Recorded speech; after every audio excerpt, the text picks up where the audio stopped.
Jesse Rain with the Growth House Podcast. I am here with my friend, Brad Hart. Brad, welcome to the show. I appreciate you, man. I'm so grateful to be here, Jesse. Thank you, everybody, for listening. I hope you get something great out of this podcast today.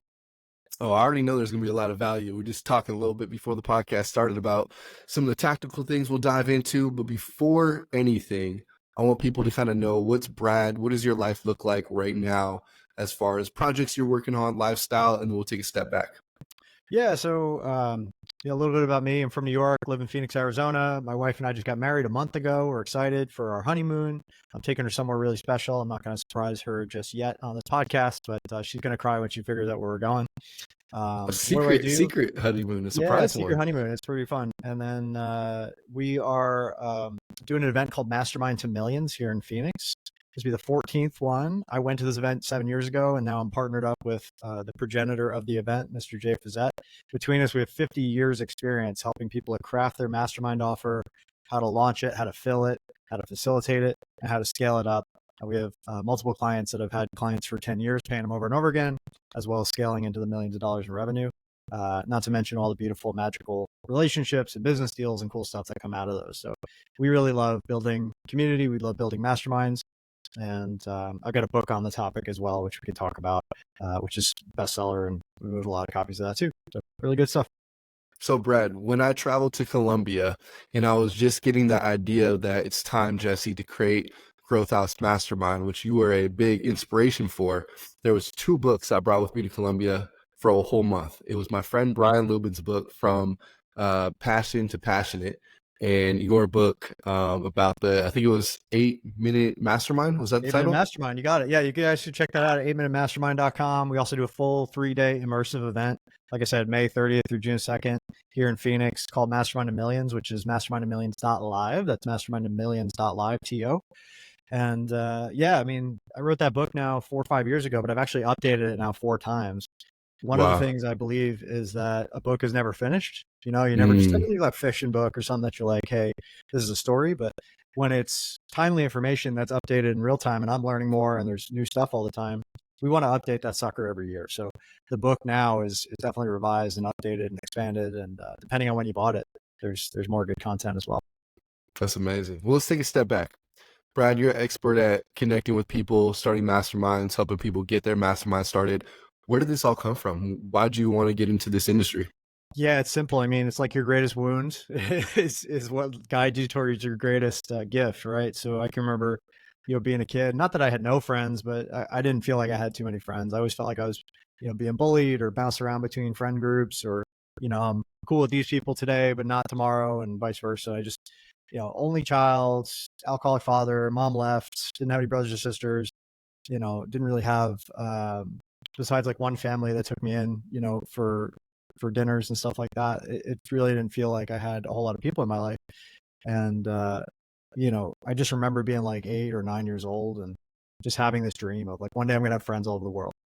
And when you're a little kid, when you're 8 years old, like you don't have any concept of how big the world is or what that even means. But now at 38 years old, I can say, without a doubt, like I have friends everywhere I go. It's a beautiful thing. I've traveled all over the world, 25 countries, 43 states. And a lot of what I built as far as community and connection and deep relationships has come from, that desire that came out of that deep sense of pain of not having people in my life, and B, the mastermind method, the mastermind model, if you will. So, just for example, I was just in Austin this week, and I've always, I've had like a really good time, doing like comedic things. Like I really enjoy stand-up comedy, watching it. I've done a couple years of improv classes. My father-in-law, whose family I just married into, coincidentally is really into it as well. So we connected on that. And I always said, I'm going to go and like try stand-up. So I've been doing like a little bit here and there, like a minute or two, or making some jokes and like writing stuff down. I got a whole note in my phone about it. But I decided just to create some white space to explore it, like dive right in. And I went to Austin all week. And as I was doing that, like I know 50 people in Austin. Like I used to live in San Diego. A lot of people who left San Diego during the pandemic ended up in Austin. So I'm like dreading this trip because I have a whole week off to just do comedy and like stay up late and go to comedy clubs and try an open mic and do stuff like that. And I'm like dreading it. And I realize I'm dreading it because there's 50 people who are going to want to see me when I'm in town. They're all great, and I want to spend time with them. I mean, we have some amazing people in Austin, so it's not like a difficult thing, but like really, I don't want to disappoint people. That's what it really came down to. So I was talking to my mentor about it, and she was in town as well, just coincidentally during that time. Shout out to Lee Richter. And she's like, well, why don't you just run a dinner party? I'm like, great idea. Okay, cool. So I'll just invite everybody. We'll have a dinner party. It'll be great. And then, I started looking into spaces and private rooms and all this stuff. And I'm like, this little shindig's going to be like 10 grand just to get some people together. And I'm like, okay, let me be open to the idea of like something amazing could happen. It's all going to fall together. And what ended up happening was my buddy Shannon Graham reached out. He's like, hey, my wife and I, who runs an events company, by the way, she like loves hosting, entertaining, catering. She and I just moved to this big house, and we've been wanting to do more entertaining, but we don't like know a lot of people in Austin. I'm like, oh, well, this sounds interesting.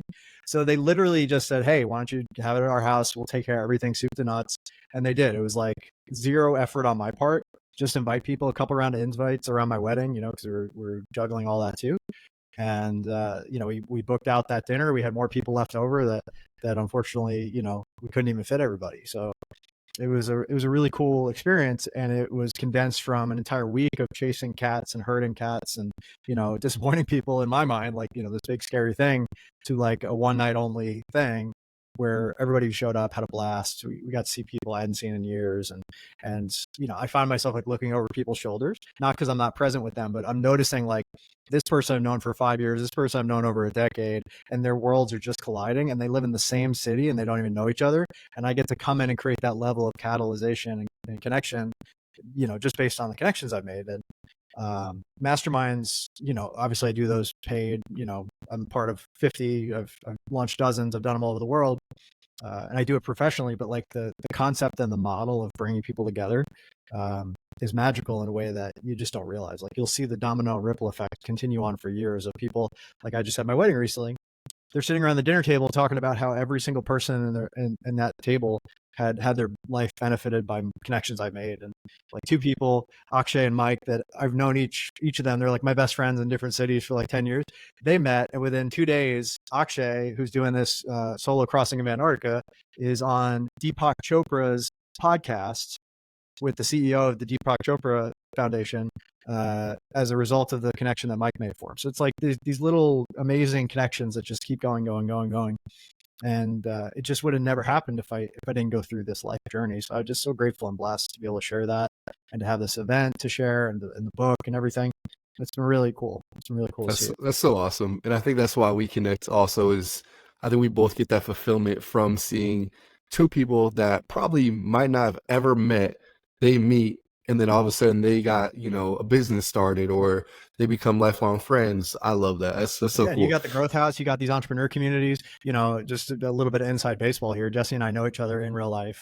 We hang out in real life. He's a part of Speakeasy Mastermind, which my wife runs the chapter. I was asked to do it, and I was like, I got too much on my plate, guys. Sorry, but I've been supporting her with it. And Jesse comes every time, and he's the one who takes all the leftovers home. He's got this whole house full of entrepreneurs who are like, dude, please take all these tamales home, take all these tacos home. I don't want this sitting in my fridge. I'm gonna have throwing it out. So it's been really great to have him there as well, and just share values with people. Right, end of the day, I'm not like the smartest person in the world, but I'm really good at a couple things, and I value contribution. I value collaboration versus competition. Not that competition doesn't have its place, but I really feel like, the whole ethos of my brand is about making more marbles for everybody, not just grabbing for the marbles that are already there. So any way I can do that, any way I can lead by adding value. Case in point, I've been talking to big time investors, family offices and institutions and whatnot. And anybody who comes along that needs help with investing, that's also something I'm very good at. I've been looking at that and doing that for many years. I ran a hedge fund in New York, real estate, all that kind of stuff. Crypto. Actually, dive into the real estate, fund, or because actually I don't even know too much about that with what your background is. I'd love to hear. Long story short, 13th generation on Long Island. My great grandfather was very wealthy, left all his money to his maid in the 50s, who left to Colombia and was never heard from again. My grandfather was given a bunch of money, a bunch of stock really, in Standard Oil and Bell Telephone, because he didn't have a nest egg. He was disinherited. He's like, hey, just take these stocks, never sell them, live off the dividends. My grandfather's World War II vet. He actually listened to my great uncle and didn't sell the stocks. And they became like 25 different companies. So by the time I was 16, my dad took over that money. It was like $2 million. He was making $100,000 a year in dividends. So my grandpa was a millionaire, based on one decision that one person made with the compounding effect of time. And that was like mind blowing to me because my dad was a lumber truck driver and my mom worked in a deli. She had to leave to support us. Like, it was a really difficult upbringing financially, Social Security, disability checks, and basically, living off TV dinners. That's when that happened, I realized like, oh my God, this is money that could be created in one generation with one great decision. And here I am like trying to figure that out, right? Because I remember money being the reason that my parents split up and she moved and all that good stuff. Not so good stuff. And then to see my dad kind of squander that because he didn't know any better within 8 years, like he would have been broke if he kept going, really, showed me the other side of that. It's like, okay, you can make a great decision and stick with it and get the compounding effects of that. And you can undo that great decision in a very short amount of time if you're not careful. So I made it my obsession to like not only put us back on the upswing and learn everything I could, but to learn everything that the wealthiest families in the world know. Like, why do the Rockefellers get richer and richer every generation while the Vanderbilts go shirt sleeve to shirt sleeve? One of the greatest fortunes that's ever been known. They were back to broke in 3 generations. And as a result of that, it set me on my journey. I became, like I said, I got into real estate. I got into options trading, did pretty well there. I had a hedge fund that did 106% return in a single year, and transitioned into what I do today, which is I basically just teach on these topics, right? People come to me because I'm like the reluctant hero. Like, I was in crypto early. I get how it works. I can teach people about it, but I'm not really looking to sell them anything, so to speak, like unless in very specific scenarios, like they have a tremendous amount of money and they need help managing it. Well, that starts to be worth it, right? I don't want all the big team and the compliance and the SEC nonsense over my head. But, if there's a very specific individuals, like, I came out of a huge exit and I don't know what the hell to do. And I'm tired of missing the shots. Like I have one guy that came out of a $600 million exit and lost most of his money. Another guy learning how to trade options, halved his net worth inside a couple of years. Another guy, $13 million exit. Now he's worth 8. He could have been, he's working his ass off to lose money. Like, I've always been better at helping these people invest than I have been at entrepreneurship even. Like, I think that's my real gift and talent, bringing people together and then helping them think long-term. What do you see as the common factor of people losing so much money so quick after an exit? Yeah, because, all right, great distinctions here. So when you're an entrepreneur, your mindset is you're believing in possibility. You're using and harnessing your emotions to take action.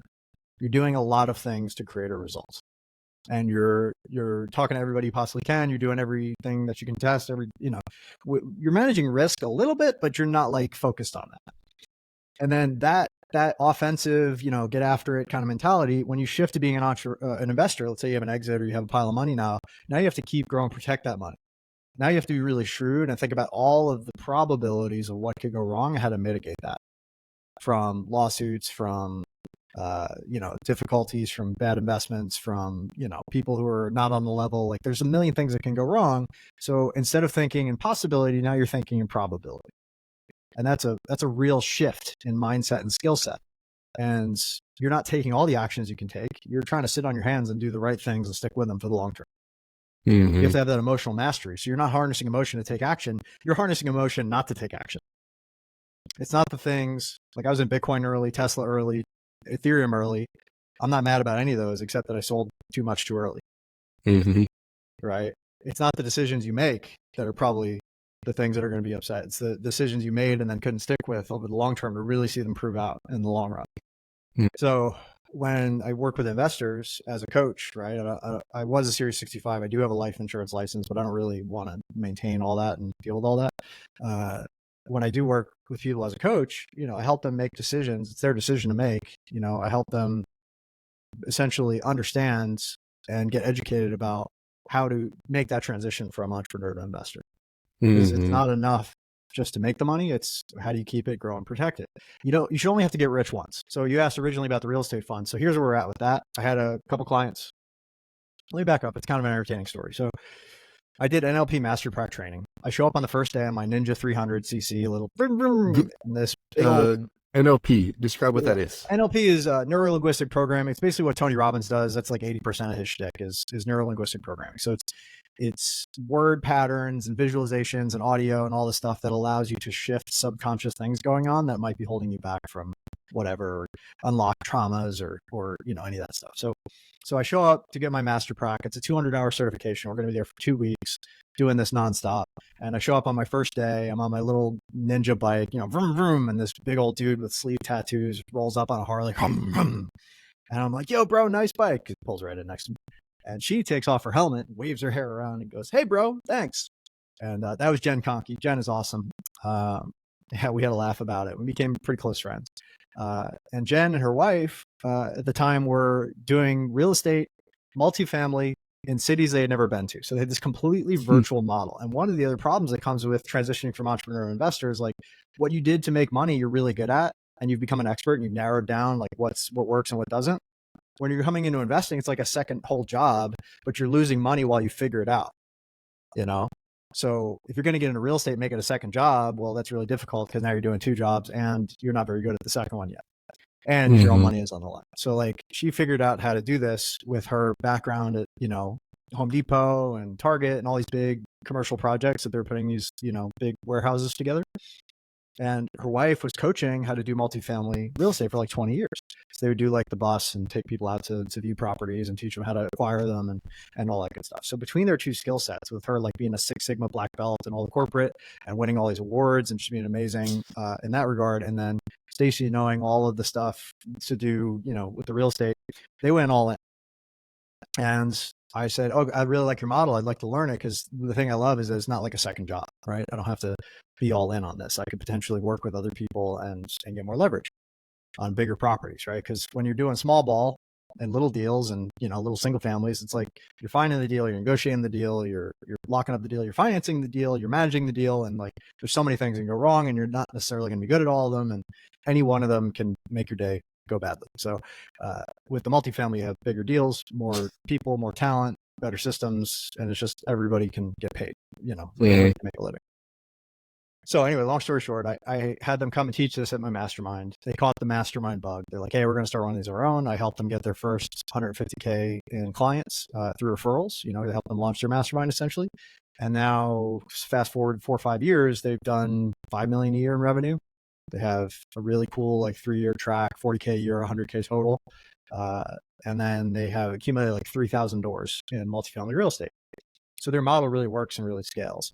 And I've been helping them to help with fundraising and like coaching their fundraisers. I have like 22, 23 fundraisers right now, and just go to that next level, right? Maybe it's a fund, maybe it's a REIT. So that's on track and we're doing that as well. So it's just been a really fun thing to get into.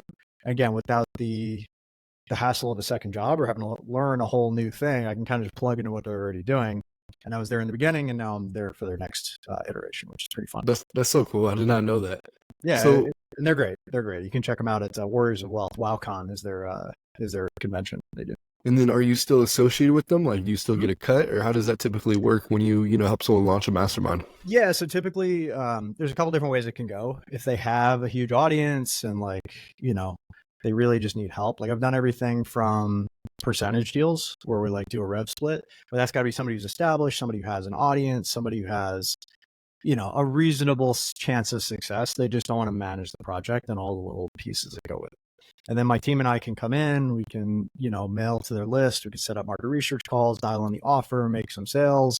And, we essentially get them there, they put some money up front just to get us going. We get them paid back. And then once we're paid back, we get a percentage ongoing. So that's one way we structure it. And that's again, with people who are proven that have a relatively slam dunk thing. They just don't want to manage. Yeah. And then if they're not in that position, well, they can just pay us our rate for our program. And then they own their mastermind. They can do whatever they want with it. So in this particular situation, they were a client and then they went on and do their own thing, and more power to them. Some clients, they come in, they're like going to be successful no matter what. If you can save them some brain damage along the way and having to try stuff out and, just save them cycles, they're going to love you. And on the back end of that, I was able to refer them a lot of business because what they had, I really believed in. And I had a lot of people in my network that believed in as well, enough to, put 6 figures to work collectively. So, and then many, a lot more when they had exits or something like that, they put it into real estate and so on and so forth. So yeah, the way we work, it's kind of either consulting or essentially rev share. But typically we try to optimize for the consulting. I'm not trying to work more. I'm just trying to work more intelligently with more leverage. Yeah. Right. And most of our audience understands and has heard of masterminds. They have a good general idea, but if you were just to break down what is a mastermind, and then also what are maybe 2 or 3 of the mastermind models that you've seen as most effective? Yeah, great question. So a mastermind is a group of curated people with a facilitator typically, or somebody who's like, I don't want to say the guru, although it can be. I think the best masterminds are somebody that has like a servant leader in charge of bringing everybody together. They're curating the room. They're getting paid to do so. All right. So I've been part of 3 masterminds that are amazing, and I've been part of 3 masterminds that are junk. And it really comes down to the level of curation and the outcome of the person leading the charge. And then I've been part of paid masterminds that are amazing. I've been part of paid masterminds that are junk, everywhere from, a few dollars to $100,000 a year. And the differentiators are really a few things. What I like to call the 3 C's and the 2 R's. The 3 C's are what I consider to be like the base elements of a mastermind. You can add all kinds of trips and bells and whistles and cool shticks and whatever you want to it, but it's 3 things. It's community, right? It's clarity, and it's content. Mm. So community is pretty straightforward. It's a curated group of people that you bring in, and they're all playing by the same rules. They share similar values. They all have similar outcomes. They want to be in the group and they want to contribute and give to the group. Content is what it sounds like. It's like, what's the step-by-step, paint by numbers, get you a result, specific result. And that could be more general content. It could be more specific content. It kind of depends on the mastermind. And then clarity is the idea of a hot seat or some mechanism that allows people to understand where they're at, understand where they need to go, and how to most effectively close that gap. Because the funny thing is, when you get smart people who are, capable hard chargers in the room, if you can just get them clear on what the hell is actually going on and what needs to happen next, they can usually solve their own problem. And if not, So there's plenty of people standing by. They're like, okay, now we're clear. This needs to happen. Who knows, a connection, a resource, an opportunity, whatever, that can make this happen, right? A referral. So that's really the 3 outcomes of a great mastermind. Again, you can add as many bells and whistles you want. And then there's 2 outcomes that we need to solve for. We need to solve for results and relationships. So think about like an Eisenhower matrix. If you have no results and no relationships, you're going to have a hard time getting people to join. And if they join, they're not going to stay. If you have just results and no relationships, well, people are going to get what they need, and then they're going to leave because they don't feel like they have a community or a reason to stay in. They're kind of like a mercenary. They're going to come in, get what they need, and they're out. If they get relationships but no results, now they're going to feel like, hey, after a while, I'm just paying to hang out with my friends here. I know everybody. If there's not new people coming in, then they're not going to stick around, especially if they're not getting like real results that are moving the needle for them in their life and their business. But if you get results and relationships, that's where people show up year and year and year again and keep paying and keep referring people, and the mastermind's like healthy and in a good place. And we've had clients that have been getting paid by 6, 7, 8 people for 10 years. Like Robin Quinn Keene went to the first Mastermind of Millions 10 years ago. She still has, I think, 7 people in her mastermind that have paid every year to be a part of it. Wow. So you make a sale one time, if you get this right, and that sale might pay you for a decade. That's what's possible. Where most masterminds fall down is they miss one of those 3 is not up to snuff. Those core 3 C's, community, content, and clarity. Or they miss one of the outcomes, results, or relationships, which keep people coming back. And I think there's a slight misconception where people think masterminds are essentially coaching programs. Could you make the distinction of coaching versus masterminds?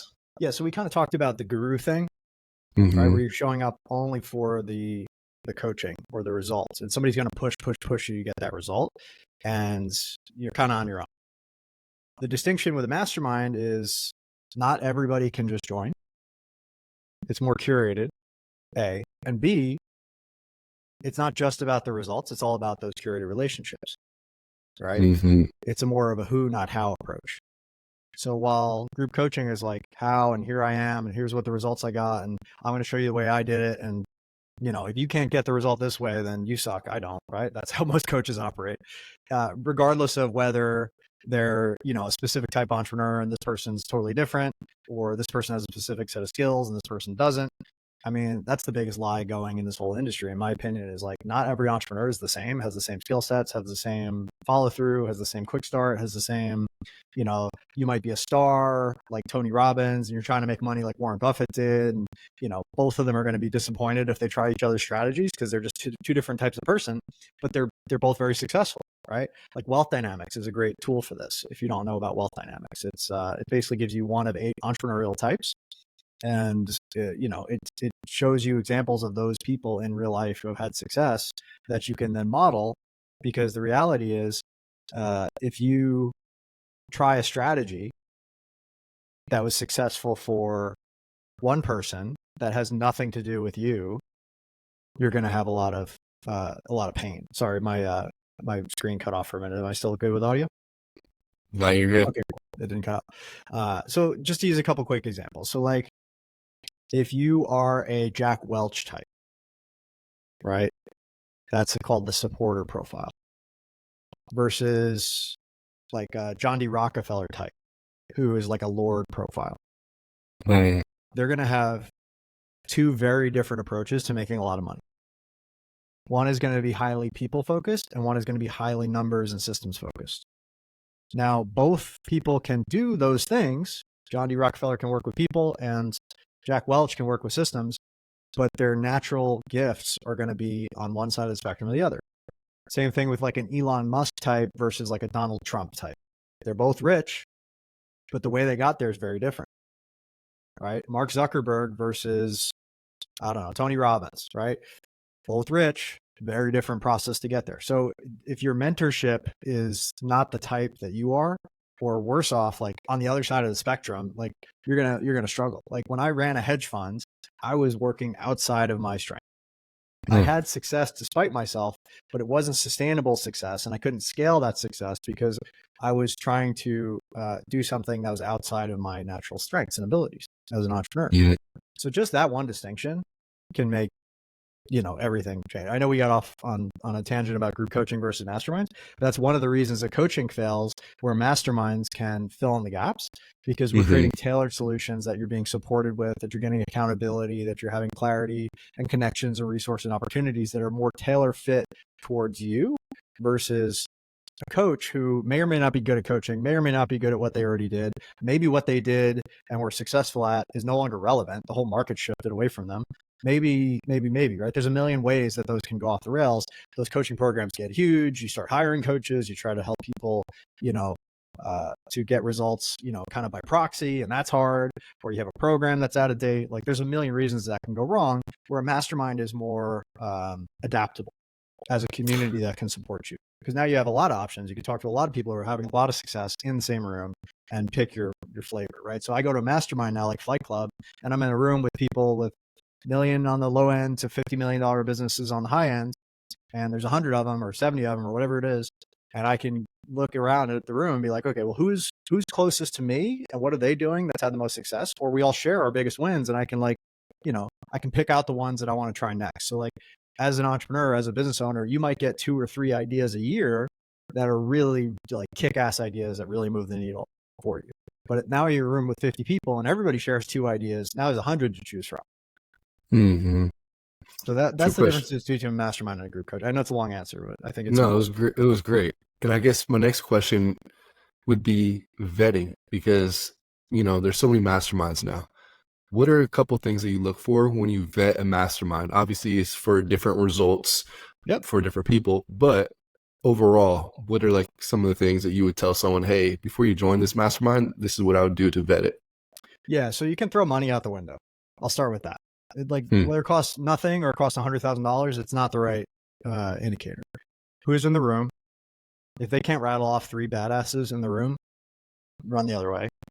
Can I come check it out? I'll pay my own way. And so a lot of masterminds do this, where they'll like let you have a free look, where you can come to one event, you just pay your way, or you pay a discounted rate just to check it out before you commit to the whole thing. And then you decide whether you want to join or not. I like that the best. That seems to be the best enrollment method if you have a functional stood up mastermind. In the beginning, if you're trying to launch one, you have to do more of a beta process and market research, which is what we teach in the program and at Mastermind of Millions. So that's a different strategy. But like if you're already trying to join an established mastermind, those are 2 great ones. Number 3 would be asking people who that are in it, or asking people who you respect and are kind of like you. And the way I described earlier is like, hey, this person has similar skills that I do. What masterminds have you found to be effective, right? Because that can really help too. Because There are some people that can go in a room and create value by themselves with no input from the outside world. I am not one of those people. I need a flow of energy and ideas from other people in order to be successful. I need to be able to leverage relationships that I've built over a long period of time to have success. My best relationships are 5+ year relationships where I'm doing business deals with them now that, you know, they had to get to where they're at and I had to get to where I'm at. And now we're doing cool stuff together. And does it always work out? No, but a lot of them have really worked out to the tune of millions and millions of dollars. So, you know, that's a leading indicator for me. I'm always thinking about the relationship. I'm always working to protect the relationship. And I always want to make sure that nobody walks away with a rock in their shoe. And this actually makes me shitty at negotiations a lot of times because I'm just, you know, I never want anybody to feel like they don't have all the information to make a decision.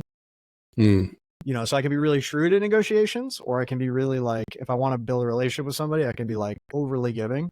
And this is something I'm kind of finding my own line on, but I never want anybody to come away feeling like they got screwed or that they didn't have the right information to make a decision or that I pushed too hard or overpromised and underdelivered. You know, because there's too much of that crap out there. I don't need to be part of that. Way too much. So when people are like, why should I join a mastermind? For me, just kind of sharing my reasons why I join, you know, Speakeasy or different masterminds that I'm a part of.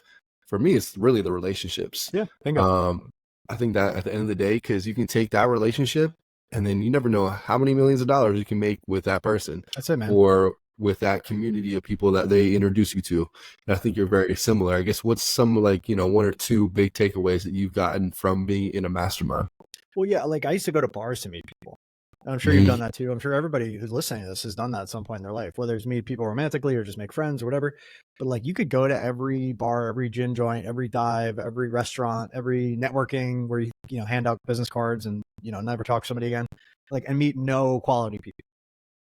Or you could join masterminds and yeah, you're kind of buying your friends, but you have a relatively higher expectation of quality because people are paying something, they're committed, you know, they're in the room.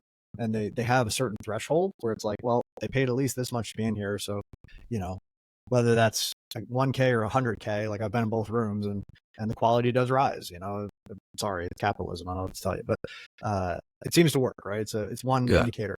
But then additionally, it's like based on the person who put it together and their values, if you line with that and you'll tend to meet more people with those values because like attracts like. And you know, the people who show up to my masterminds are a certain way. The people who show up to your mastermind are a certain way. And that's a reflection of both our values. Dan Fleischman's mastermind, Glenn Ledwell's mastermind, you know, Andrew LeMay's mastermind, or there's a woman on Amber Spears, you know, her 4 rooms mastermind. The people who show up to each one of these are a reflection of the person who put it together and the messaging and the relationships that she already has or they already have that put different new people in the room. And when you find the ones that really vibe with you, that's great. And there's a lot of them I've joined for a year and I'm like, I got what I needed. I'm good. You know, and not because they're not great masterminds, they just weren't the perfect fit for me. And I was in too many. I had to like cut it down. You know, you can only really give your all to a few, and to get the most value out of them, you have to be willing to really show up and give and build those. Like it takes sometimes more than a year to really, you know, get into a good flow.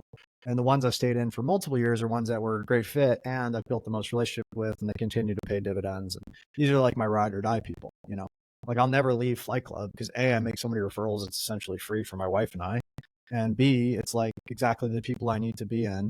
Whereas like another mastermind might not be the right fit because they're focused on more general content or there's a too disparate focus, and there's all different types of people from all different industries. Like everybody in Flight Club, $1 to $50 million, internet marketing, and they want to have a good time. And it's like, it's a really good room for me because I don't like to be told I have to sit and watch a million presentations in a row. We do 2 presentations on Saturday, a nice little break, couple breakout sessions. Everybody's having a glass of wine or cracking a beer by 4 o'clock.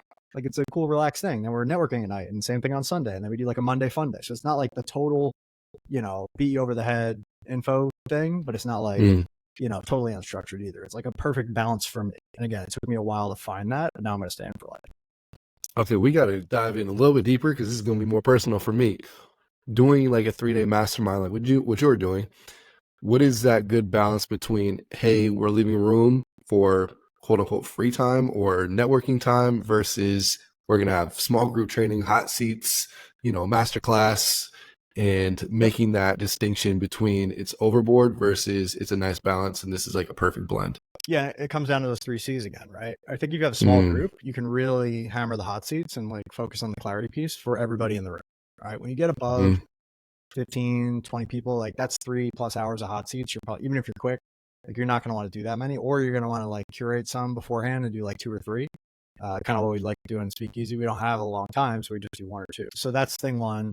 The content, you could dial it back the higher level the room is, or just focus on the most relevant things for those people. You can poll them ahead of time, say, hey, what do you want to hear about, and get the right speakers. But you don't have to pack it to the rafters, whereas more beginners, it's going to be like all how-to content, right? Mm-hmm. And then finally, as far as the community goes, you need white space for networking. How much is determined by how much time you have, and can you meet the goals of clarity and community and content while having all that white space around it. The way I typically like to do it is optional networking before and after, as well as at night, certain nights, if you're not going to burn yourself out, because you have to pay attention to your own energy levels too, or have a team focus where you're not at every single thing for 3 days, but you don't want to come away sick. And then you mentioned a lot of people and say, hey, here's the people that have these masterminds. And I've always wondered as I'm, creating my own, is it good to have it as a brand or behind one person? I think a brand Do is you know what I easier mean? to position, market, and sell eventually. Yeah. But Mm-hmm. in the beginning, it's harder. And I think in the beginning, it's going to be really based on your clout and your influence and your authority. Mm-hmm. So the biggest hurdle that my clients come into is like there's prerequisites of you have to be at least this competent. You have to be at least this tall to ride the ride in marketing, sales, influence, persuasion, network. Like you need to know how to talk the talk and walk the walk with the people that you're looking to influence and connect with. And ideally they're like already hot and ready to go. And if you don't have that, well, you got to start working on that. And that's a whole different skill set. Would you consider organizations, I guess I just called them, so maybe they're not masterminds, but like EO, YPO, GoBundance, would those be considered masterminds to you or more communities? I can't speak to GoBundance. I've heard of it, but I haven't really dove deep on it. So I don't want to speak to that one. But with like EO and YPO, I feel like they're more like membership communities with some mastermind-y flavor to it. But yeah, they're not as curated as like a true mastermind should be. Mm-hmm. Makes sense. There's a lot of people. It's hard to curate 35,000 people, except for very basic criteria. You make $1 million plus and blah, blah, blah. So they might argue that point. Again, this is semantical at this point.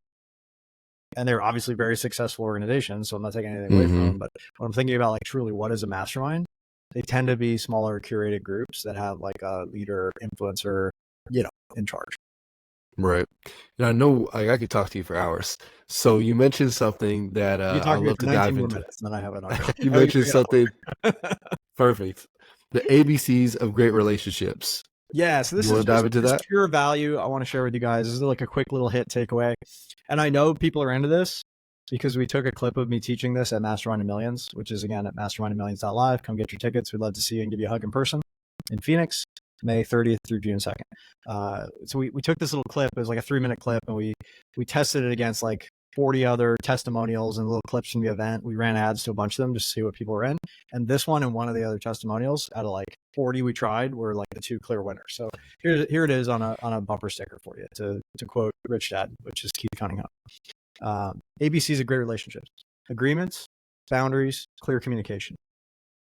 And I would add like a D in there would be double opt-in. Okay. Which is, a little bonus for you guys. Little secret sauce. Agreement versus expectation. So unless you have a clear agreement that's been clarified and verified with the person, didn't happen. And ideally you get agreement before something, then after something. You don't circle back and be like, oh, well, I expected that this and that was it. No.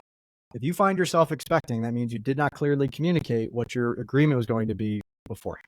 Same thing with boundaries. Like you have to be willing to set up the rules of the games and what you're willing to accept and what you're not willing to accept. And when those boundaries are crossed, then you can circle back to be like, hey, we had a conversation that this is the way this is going to go. And you agreed. Where do we fall down here and how can we get back on track? Or just cutting that person out because they're not to be trusted at their word, right? There's plenty of people that will overstep a boundary and then feel powerful and then want to step over more boundaries. You want to avoid those people at all costs because they tend to be sociopathic or psychopathic or having a really hard time and taking advantage at the very least. So ABC, create agreements, not expectations, create strong boundaries. And if people test them, reassert them, or get the hell rid of them because they're going to create more problems than they're worth. And clear communication resolves everything. And then the bonus D would be double opt-in. So a lot of people make intros, and this drives me up a wall, without setting a context for the intro and getting the opt-in of both parties. So typically if I'm talking to somebody, I say, Jesse, you should really meet Sean, right? Or whoever, right? And then I'll tell you about Sean while we're on the phone or on a Zoom call or whatever. And I'll be like, I think here's 3 reasons I think you should meet Sean. You'd be like, yeah, I'd love to meet Sean. Great. Let me go get double opt-in from Sean. Make sure he's cool with it. 99% of the time they will be. But I just like to ask beforehand in case it's a bad time, like his fucking cat exploded or something. I don't want to like just land you in his inbox and you don't hear anything, right? Or I don't want him feeling awkward if it's not a good intro. He doesn't want to meet you. I don't want him to have to be like dealing with that, right? That's how you protect relationships, is you just value people's time. So I reach out to Sean. I'm like, hey, I just talked to this guy, Jesse. He's a friend. I know him for blah, blah, blah. Here's 3 reasons I think you should connect with him. And I just fire a text. Is it okay to connect? And then I do. Simple as that. Once they opt in, we're good. If they don't opt in, they don't respond or whatever, I might follow up. Or if they're like, hey, I'm busy, I'm in Portugal for this week, or, you know, I need a month to get some shit off my plate and then I'm open to new intros, then you just put it in your calendar and reconnect. You let Jesse know, hey, Sean's busy. I'll circle back in a month. That's how you do it. And I feel like that's like par for the course with these relationships and these intros, because you actually want them to connect and get the value of the intro, not, you know, some awkward exchange where nobody actually connects. And you would not believe, tens of thousands of times it's happened to me, it feels like. And there's a good portion of them that just never got off the ground because of the way the introduction was made. So that's a mic drop right there. That's so don't good. just land people in each other's inbox, because it's rude, A, it's annoying, B, and really, like, the busier you get, the less people have time for that. And it lowers your status in their eyes too, if you didn't take the time to actually make sure it's okay. Mm-hmm. Yeah, because most people that we're connecting with are busy. They are successful. So just having this random relationship. Yeah. And people are sitting around with their thumb up their ass doing nothing. Like, these are busy people, man. Mm-hmm. You know, it's a privilege, not a right. Totally agree. It is. I didn't realize that was a phrase, a double opt-in for a connection. So I'm going to start using that. I like that.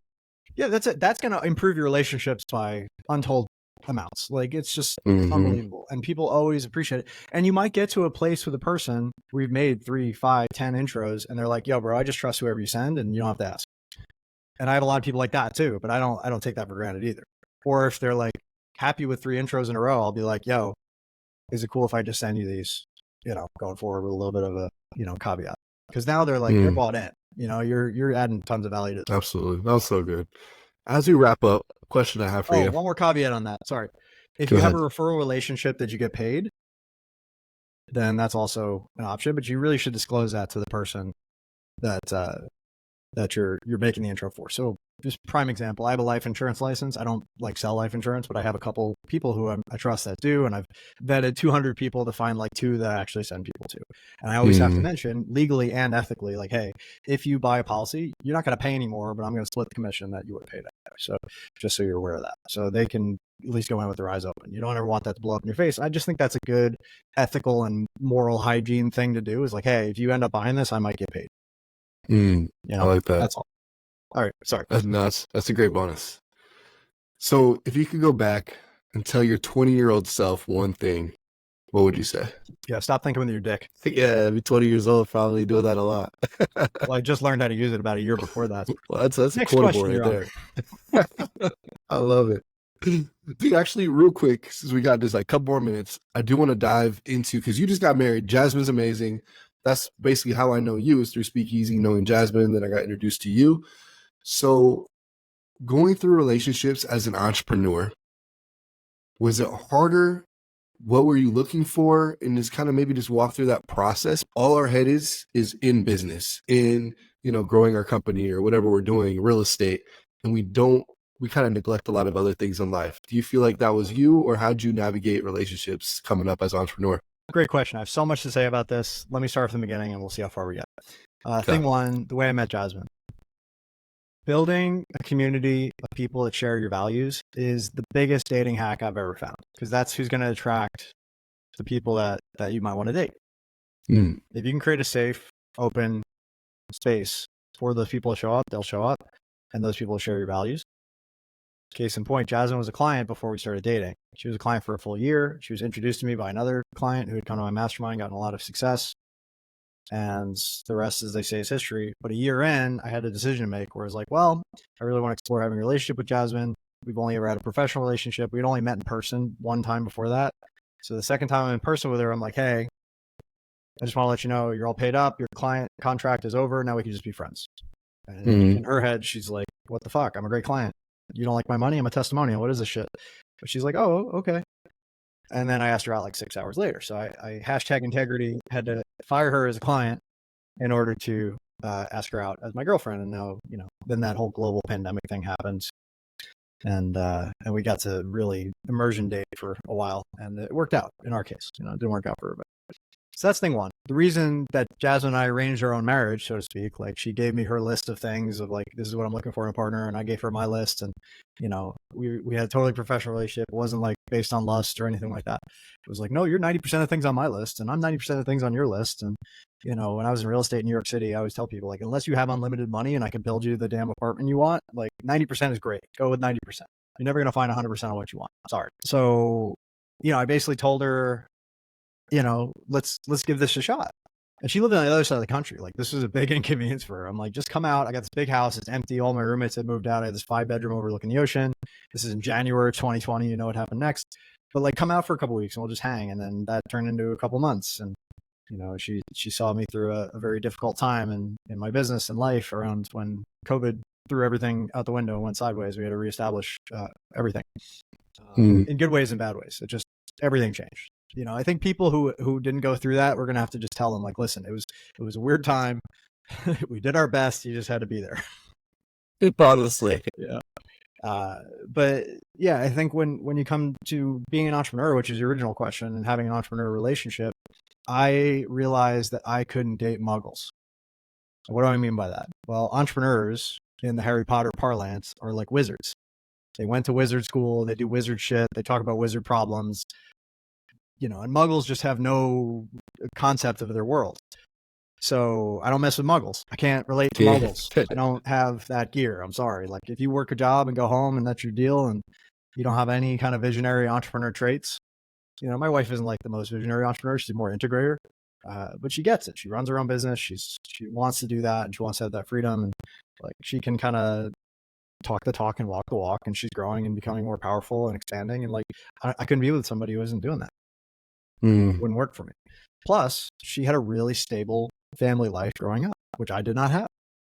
And so it feels like this relationship feels like home to me, which I've been seeking my whole life. It feels like I belong. It's like she loves me no matter what. And, I always like to joke she has like the opposite of daddy issues, like I'm never going to live up to how great her father was. This is not even a possibility. So, I really love her. She's great. And we have a great life together. I love that. I appreciate you sharing that, man, because I know some people like don't want to share that type of stuff, but I think it's so important. I didn't get it until I was 38. Like I said, I was a total asshole in my early 20s. Not an asshole, but like I dated a lot in my early 20s. And, that was good until it wasn't. And then I drank too. I partied. That was good until it wasn't.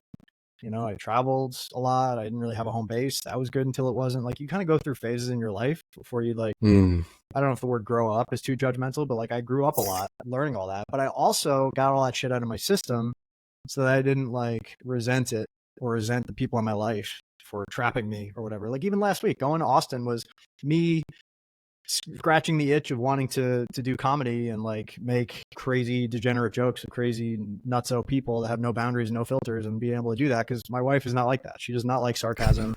She doesn't want anything to sound or feel mean or off. Like, and I love it. I'm from Long Island. Like, I'm a straight up savage. Sarcasm is my love language. Let's go. Right. So like, I need an outlet for that. I'm going to take that on her. I'm going to take that on our kids, and that's just not fair to them. So she gives me the freedom to go explore stuff like that. And that's another reason I love her. She's very securely attached. Like, she doesn't want me to go away for long periods of time and never see her. We're still in a relationship, but like, she'll allow me and not make a big stink out of me, like going and finding my bliss. And for her too, like, she's very introverted, but if she ever wants to go out there in the wide world by herself, like, I'm going to support that because I think that's important in a relationship. I love that. As we wrap up, before you tell people how they can connect with you and find you, what's something that when someone connects with you, they can provide you some type of value? And I ask this because Growth House, we're a go-giving community. No one's going to reach out and say, hey, can I pick your brain? They're going to actually provide some kind of value up front. I'm glad that's one of your values. Keep away from my definitely one of our values. Brain picking devices. Thank you for asking. We share values of the Make More Marbles podcast. I ask a similar question at the end of every one. And my asks are long and myriad, and you have another 2 hours of listening to me talk about it. No, I'm kidding. Come to the event. If you have been excited about anything I've been talking about with regard to launching masterminds, scaling masterminds, building a true mastermind instead of whatever, avoiding all the pitfalls of masterminds, the mastermind mutiny, having them all, go to elephant graveyard mode or explode in your face, which is painful and traumatizing, come to Mastermind of Millions. We can teach you how to avoid all that and to have the most success possible. That's at mastermind2millions.live, our tickets, and that's May 30th through June 2nd in Phoenix, Arizona. If you can't make those dates for whatever reason, but you want to check out some of our other work, you can check out 8minutemastermind.com. That's 8minutemastermind.com. That's my book, which Jesse and others have had a lot of success with. And then finally, if you are looking for a way to learn about money management or investing, or just switch gears from, okay, I was an entrepreneur, I've had an exit, or I have a chunk of money, or I'm making a lot of money and I need help, and you don't have an ego about it, that's hard for me to break. But if you are like, hey, I really actually will take advice and stick with it, maybe not advice, that's not the right word, but coaching on wealth creation and management, I'm also available for that as well. And you can just reach out to me on Facebook, facebook.com/Brad Hart, or through one of the websites, and we'll get a call in the books and chat. So much value. Appreciate you, Brad. This has been one of my favorite podcasts because there's a lot of personal questions I had in here, and we kind of covered a lot. So Jesse Ray, the Growth House Podcast, here with Brad Hart. Appreciate you, man. Go connect with him. And I'll probably be seeing you here soon, next couple weeks. Same. Yeah. Thank you, Jesse. Thank you, everybody listening. I really appreciate you. Stay blessed, and I'll talk to you soon.